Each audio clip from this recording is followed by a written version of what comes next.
So we're in our back bay renovation, and first things first, this door, which we waited many months for, is finally in and installed. I'm gonna tell everyone that I'm 6 feet. I'm like 5'11" and a half, but I'm 6 feet tall just for the scale of it. The guys got a nice lead pan put underneath that door and then got this thing installed. But you see a lot of the trim is actually missing around this door as well as the trim. So today we're gonna talk about all things trim in this project, and a real quick shout out to Kuiken Brothers, who's been a partner of us for years, and all of the profiles you're seeing here are actually their profiles. So I got Site Super Tim, Timbo 4000. Oh Jesus, yeah. Is it 4000? Yeah, but Okay. it's not for everybody. Oh, it's not for everybody. It's just for us. Yeah. So Tim, you guys have been working for weeks now with the carpentry in here. John Buckley, the architect on this, one of the things that he has talked about a lot through the design is that we wanted to leave a lot of the traditional elements, and have a lot of traditional detail, and then have these modern moments. And we'll see some of those modern moments as we walk throughout, and you'll definitely see them when Materia comes in and gets all of their millwork installed. But from a molding perspective, above us here, we have this, do you know how many piece crown that is technically? 4 pieces of molding and 2 other pieces of flat stock, so a 6-piece crown. 6-piece crown, which is a modernized version of what was here. Yeah, it's very close to what was here. So what you're holding is actually our, correct me if I'm wrong, chair rail? Chair rail and a piece of baseboard. Baseboard. And so again, this is from the Kuiken Brothers classical molding line. There's a couple of reasons that we work with them. Number one, the product is really nice. Finger jointed material, it's stable and consistent, but the deep cut shadow lines are a big benefit. Some of the stuff that we see locally, not only is it not cut as deep, but it's also something that we see over and over in all of these projects.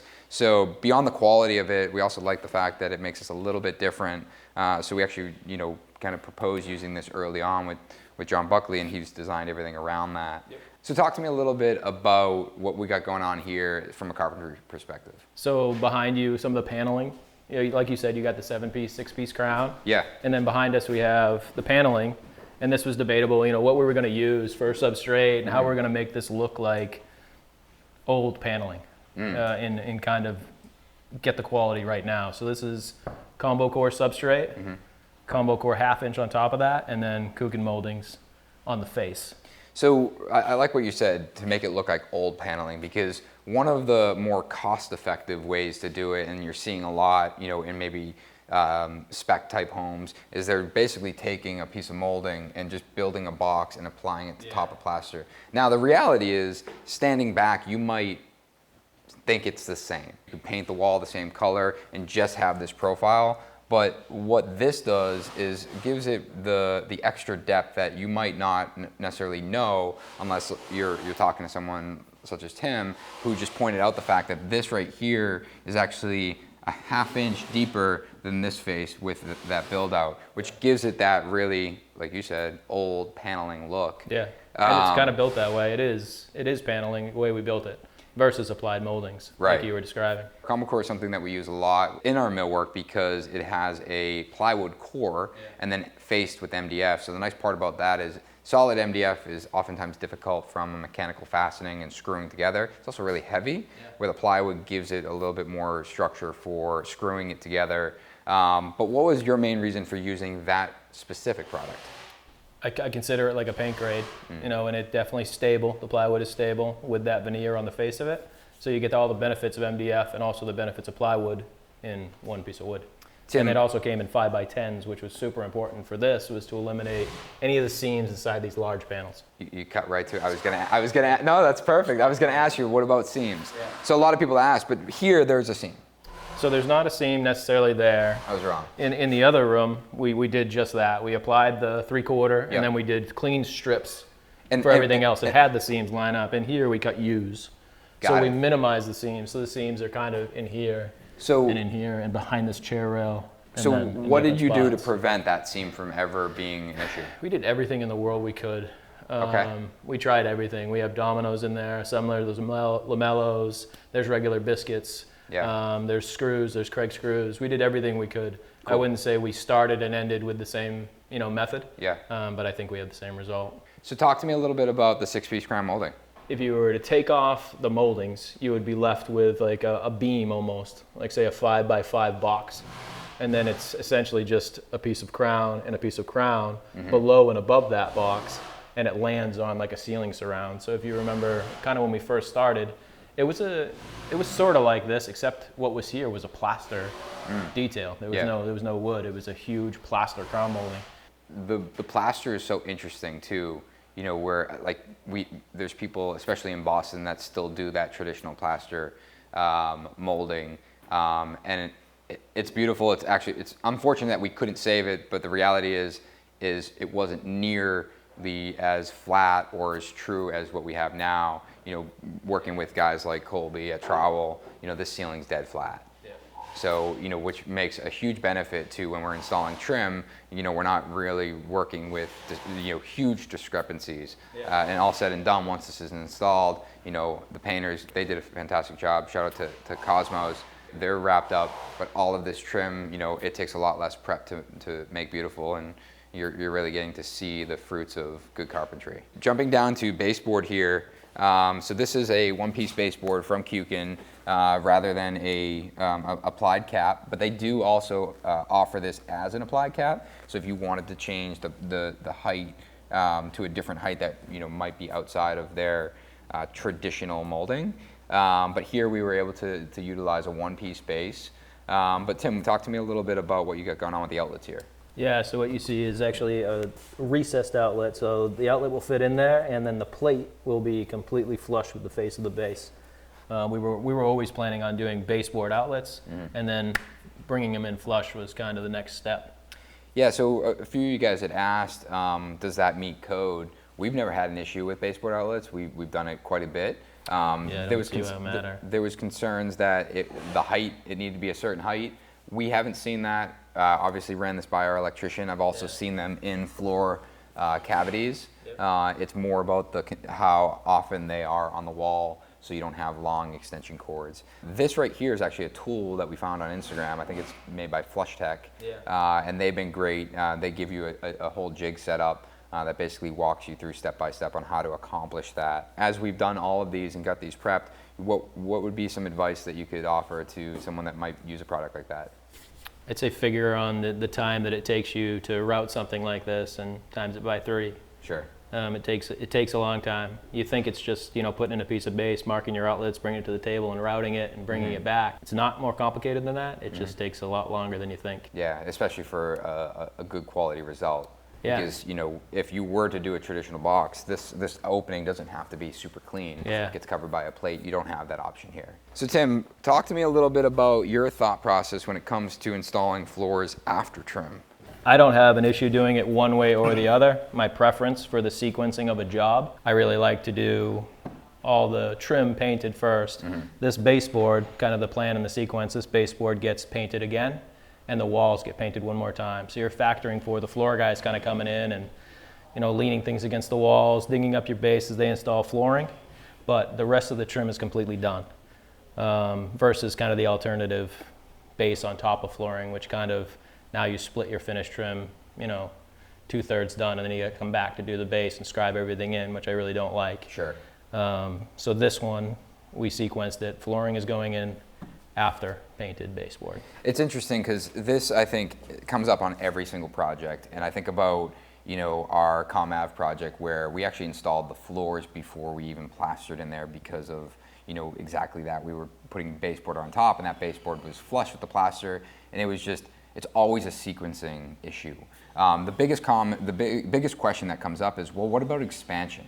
And it's a valid concern, but I would say that, you know, in doing it both ways now, you know, you're going to deal with that anyway. Yeah. And, you know, one thing that I've noticed when you install the flooring after base is that your expansion is going to be your expansion contraction is going to be here. Yeah. And you're not going to visually see that unless you're up against the wall. Less visible. Where if you scribe the floor, this baseboard tight to the floor and then things shrink, you get this really unsightly line. Yeah. Now, there's things that you can do to combat that. I've seen guys caulk the floor the baseboard to the floor, which is fine. It's actually it looks good, but it's one of those things that require a lot of maintenance, and you're typically recaulking them once a year. But people are also concerned, well, if that floor is tight, you know, isn't that going to push on the wall and crack things? But the reality is is if you do this correctly, if you're making sure that you have a good understanding between of the condition that your wood floor is in and your subfloor, that they're balanced from a moisture content level, that the climate is what the climate is always going to be in here, the movement should be pretty minimal. And from our subcontractor standpoint, you know, we lean on them. There's of course, you know, wood standards as far as installation, but you know, when you're working with dimensionally stable wood such as engineered hardwood, your movement is a lot less, and ultimately it comes down to what you just said. You're the site super, you're looking at how do I get this job done on time? How do I keep things on schedule? How do I create efficiencies? And this is, you know, frankly, one of the efficiencies that we were able to create here. Yeah. Walk me through what's going on with the missing casing on the windows here. So we did as much trim as we could for as long as we could. We had kind of a window of time we were able to do finish trim in before we got into paint. And we ended up running a week longer in finish trim and decided it's time to stop trim, give the painters the house for as long as they need it, and then, you know, try to find time in our schedule to come back and do this stuff. So basically trying to make sure there was no excuse for the paint, and needed to stay on schedule that way without pushing the entire project out, you know, 2 weeks just to finish this. Sure. So we'll get this done without changing the deadline of the project. Right. So a couple things with that. You know, we have our own carpenters in-house. You know, what that means is they have places to be. They have another project to go to. So if we're running long because it's taking longer than expected, you know, that's going to impact another project. So that's where you're coordinating with our other site supers and making sure that we're allocating manpower appropriately. But as you just said, your biggest focus is, hey, the painters have this allocated in their schedule to do this job between this date and this date. You know, as a site super, it's your role to make sure that they have everything that they need to succeed. The more complicated we make their job, the less likely they're going to want to work with us, but the more stress they're going to be under, which typically means that they're delivering a lesser product. Yeah. And in a project like this, in the detail, that product needs to be really high. Yeah. I want to call attention to what's going on up here. So we have very traditional, you know, casing around the windows, and then you have this extension jamb that will have a second casing here, which will be beautiful. But you have this negative, you know, reveal at the top there. What's going on up that? That's a shade pocket. So we have a Roman shade in this room. So the shade will kind of come up and crinkle up panel by panel as much as it can into that void. In the rest of the house, we have regular roller shades that are tucked up in the extension jamb. So there's a much smaller gap where only the shade comes through. This one's a little bit fatter because of the type of shade we're using. So something like that, that's really important for us to be, you know, in tune with the interior designer and what that shade looks like, and have the spec sheet early on to make sure that we're building that appropriately. Yeah, we had to frame for that height to begin with. So This has been, these are details they talk about from the start. That's a great point. This isn't a trim detail, this is a framing and trim detail. Because otherwise that Roman shade would be hanging in front of the window, which to many of you might not be a big deal. In this case, it is. Yeah, it was something we worked hard to get rid of. You know, there's a beautiful view of Cambridge out these windows, so we want to make sure we capture it. Why don't we walk down this way? You guys have an interest. Before we do that, what is this? Some Mossa Jam. So this is kind of one of those moments of modern, where John basically went from a traditional cased opening to this 2-inch thick, looks like a really thick piece of wood that opens this, that frames this opening, and you know, versus having traditional casing or a plastered opening. Just kind of a moment of, you know, introducing a more modern approach to it. I think it'll really stick out once the kitchen comes in on this side, because on this, there's no wall showing here. This is kitchen cabinet panel, kitchen cabinet panel. Yeah. So this is gonna kind of really jump out once you guys are over there looking back at it after the kitchen's installed. Right. We'll save this for a future, but we have a future coat closet and some beautiful millwork that is more furniture style. But let's talk about the crown molding here, because this is, you know, one of, again, Kuiken Brothers' traditional crown molding profiles, but installed a little bit differently. So we put a piece of 1/2-inch wood on the ceiling and on the wall to create, and it's set back 3/8 in and 3/8 up. So it creates a nice shadow gap. Looks like the crown is kind of floating there. And it actually eliminates some nice things with paint where you don't have to worry about caulking to the ceiling or caulking to the wall. You're accentuating that joint, so any movement is kind of already called out. And that goes through that intentional like mindset of dissimilar materials. Exactly what Tim just said is rather than caulking between a wood profile to a plaster ceiling, you're giving it that intentional gap. It's something that we kind of preach a lot, where if you're bridging something with caulking, you know, it's one of those things that, you know, technically does require maintenance over time, where this doesn't require that, and you're seeing that whole profile. But it's also what you said, accentuating, you know, the flat ceiling and the wall, but as well as the profile of the crown, and allowing it to be, again, kind of a modern interpretation of what was once here. Yeah. So this room here, we don't have lights in it, but you got some high gloss. High gloss, yeah. So what was, you know, when you're thinking about painting this room high gloss, what are some of the things that you're paying attention to? Goes right back to framing. You know, these walls needed to be perfect. And then when you get into blue board and plaster, same thing. We had the plaster go kind of just as far as he did on the staircase, where he's using straight edges and being very critical on plumb, level, and square. Mm-hmm. Same thing in this room, because this high gloss tells everything. Right. Any bump in a wall, any scratch there, it needs to be perfect. We did do a brush finish, so you see those intentional brush strokes, yeah. But any imperfections in the wall would stick out like a sore thumb. Right. It's very cool, and it's kind of, again, one of those moments where it's surprising. Likely that door will stay shut, or you know, or at least the light is off, and as you walk by it, it's kind of a nice surprise. Yeah. You know, just really quickly in here, very similar to what we did in the living room. We have our PM Liz working in the background here. Liz will be real quick. I wanted to point out the paneling underneath the windows themselves. But this is that other shade pocket that you were talking about, right? So the shade pocket, in the other room, it was in the middle. So in this room, it's as far close to the window as it can get, mm-hmm. And it's only 1 inch wide. So the shade comes out 1/4 inch and just slides all the way down. Now, how do I get that shade up there? So those are the lamellos that we were talking about earlier. Those clip up. And I don't know if it's like 40 pounds of pressure to pull them apart. So but that is temporarily installed. You just kind of pull on it and it'll all just pop down. So just to repeat, this piece of jam stock is removable with using those lamello tensos. Yep. So right now it's painted so it looks as though it's seamless. Yep. But you know, in theory, it's just up there. You can probably cut a nice straight line where it needs to, drop it down. Once that shade's up, you'll actually, I would assume you'll probably touch up that edge. I think so, yeah. Because the reality of ever needing to address those shades should be very low. Yep. And but you're making them accessible should there need to be service. Yep. Someone actually asked me this recently is, how do you guys standardize your process? And oftentimes it's having conversations with someone like Tim in our team about how we want things to end up. And one of those details is casing. And for me, I've always hated when you get a doorway that has casing on it and that casing's too wide and ends up slamming against the adjacent wall.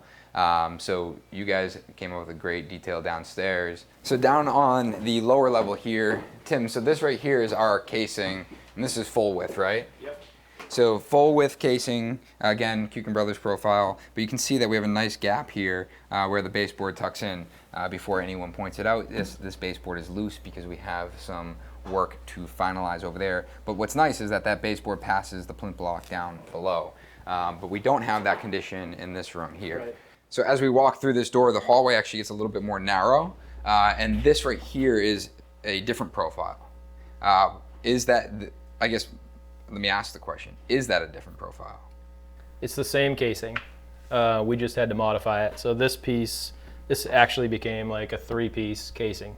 If you kind of look back at them, you got 1 inch flat, 3/4 inch flat. We shrunk those down, glued them together to make a casing that worked for us in this condition. So essentially taking that full width and taking the flat spots, like you just said, and almost eliminating them, allowed us to have a very similar casing, but shrunk down to accomplish that gap here. Yep. Because otherwise this would have been too wide, and we would have had this really weird detail of this baseboard tying into, maybe half the plinth block. Yep. Which I feel as though you see it so often, and obviously if we could have, we would have made this hallway wider. But when we're working within a brownstone, you're working with every inch. So ultimately, we could have shrunk the door down, didn't really make sense. And you guys opted to shrink that casing down, which I think looks like it's a killer detail. And maybe we can sell that profile back to Kuiken and that's a full walkthrough of the interior trim here. Big kudos to the entire team for executing. As you see, the paint is wrapped up here, at least phase one, and we're getting into some of our millwork install. So a lot of those modern moments that we talk about, we'll be showcasing here over the next few weeks. Thanks so much. We'll see you guys next week.